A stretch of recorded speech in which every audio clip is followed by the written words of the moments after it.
This piece right in my hand is the lightest and lowest density solid in the world. Even with a small pressure applied by my finger, the aerogel shatters into thousands of pieces and turns to dust. But what's surprising is that if I take those aerogel dusts and apply it to any surface, like my body, it becomes 100% hydrophobic. It makes me completely waterproof. On top of that, this dust also forms new, non-brittle foam-like aerogel composites, which can be utilized in extreme applications requiring protection. Aerogels can be in different shapes. Given that they are 99% air, can you guess the kind of sound would an aerogel make?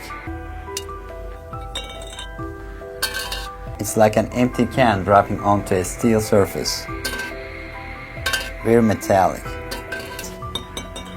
So aerogel is this really amazing material. It's the lowest thermal conductive solid in existence, or the best insulation in the universe. This is the same stuff NASA uses to insulate spacecraft, like the Mars rovers. What is it made of? It's just 99% air. In this case, that other 1% or so is amorphous silica. Pores are only a couple nanometers in thickness. To put that into perspective, the average pore size is around 1/10,000th the width of a human hair. Oh yeah. Aerogel's insulation capabilities are not its only remarkable property. It also exhibits both hydrophilic and hydrophobic characteristics. How is it possible? Now we're gonna sprinkle some aerogel powder on the water. Notice how the aerogel doesn't sink. It's literally floating on the surface, creating a barrier. I'll put it in the water. It's in the water now. Thanks to the aerogel's super hydrophobic properties, the match is still dry and lit. I wonder what would happen if I apply it to my whole body. Would I be waterproof? I will get inside a pool now and you'll see how it actually looks underwater. Aerogel particles cause a thin gray layer because they trapped tiny air bubbles on my body. These air bubbles reflect skylight, giving my skin a shiny, silvery appearance.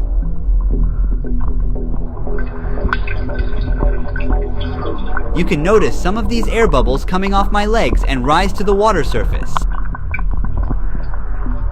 Air on my skin makes me feel lighter in the water. Completely dry.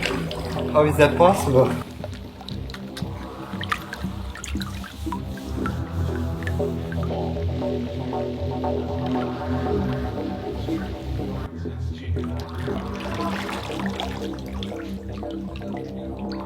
Watch what happens when I drop water on this aerogel. Think of this like a small sponge. It can absorb 25 times of its weight.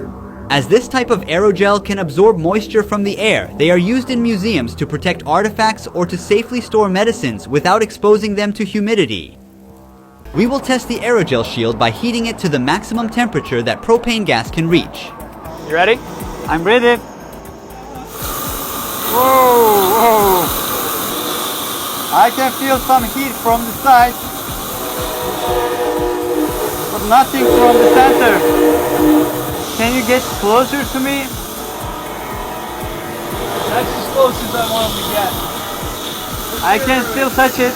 The average temperature of the flames was around 1,200 degrees Celsius. For those unfamiliar, liquid nitrogen is extremely cold at a temperature of about negative 196 degrees Celsius. Behind me, Mike is ready to spray the liquid nitrogen directly at me. Okay. You guys ready? 5, Okay. 4, 3, 2, 1.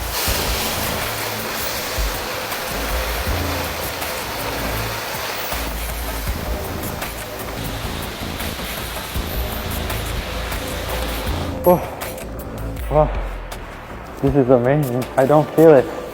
Just on my pants because some droplets came to my pants, but that's alright.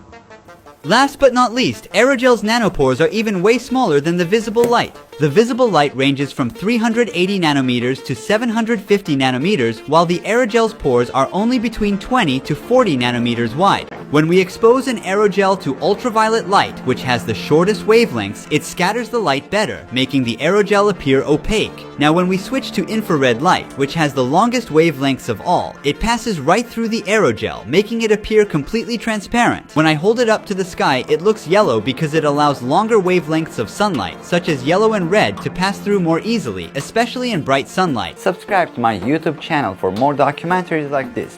Ruhi Chenet was here.